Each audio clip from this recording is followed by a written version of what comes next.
Hi, I'm Blake Lively, and I play Emily in A Simple Favor. And I'm Anna Kendrick, and I play Stephanie Smothers.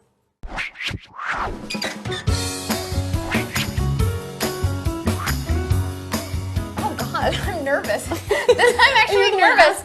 What was the first thing you thought when you met me?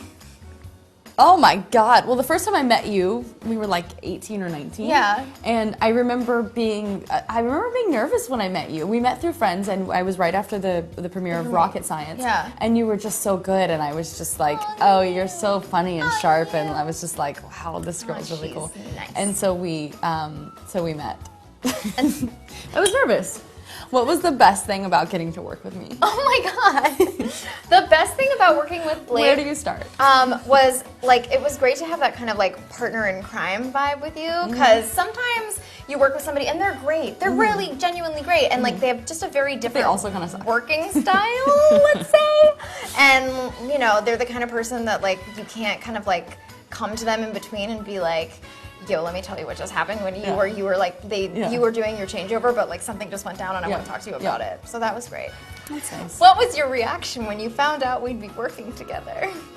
What was my reaction? Oh my gosh. Were you like so intimidated by my physicality?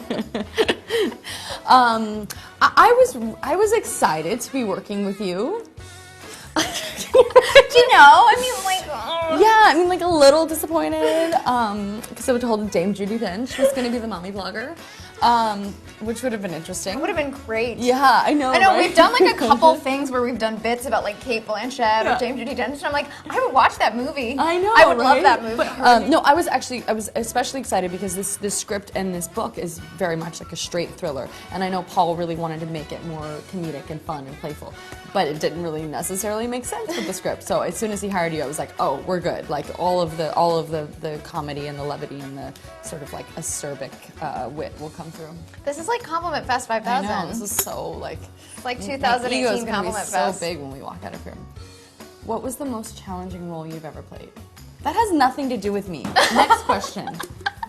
Great. Honestly, this was really hard. Yeah. This was really hard. Like there's the tone of the movie. Like we talked about that basically every day. Like what is the tone of the movie? We're kind of playing with all these different things.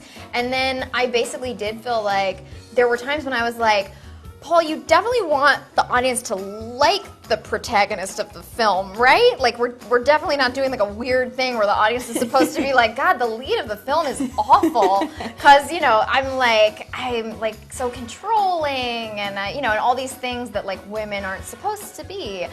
So honestly, that was really challenging to like try to make her human, like to make that show through the cracks of like the incredibly irritating facade that she puts on.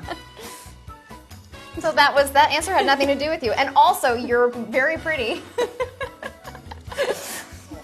What was the most exciting element of playing your character in A Simple Favor?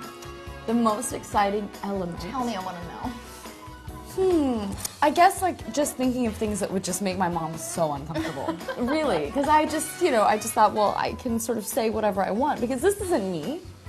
And so I was just like, what will make my mom want to leave the theater?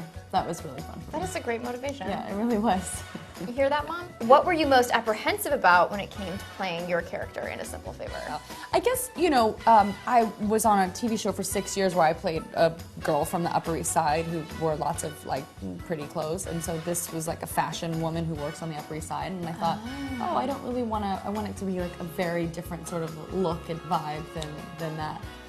So that's one of the reasons why I ended up in Men's Seats.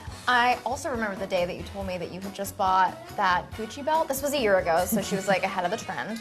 And I threw that in the trash and immediately after. Ryan was like, "Why are you wearing a Gossip Girl belt?" I forgot that because of the two GGs. Yeah. And then I was like, "That is brilliant." It's even like the same font. because like that was his initial reaction. Like, why did you walking, get yourself talking, a monogram? I know, right? Oh God.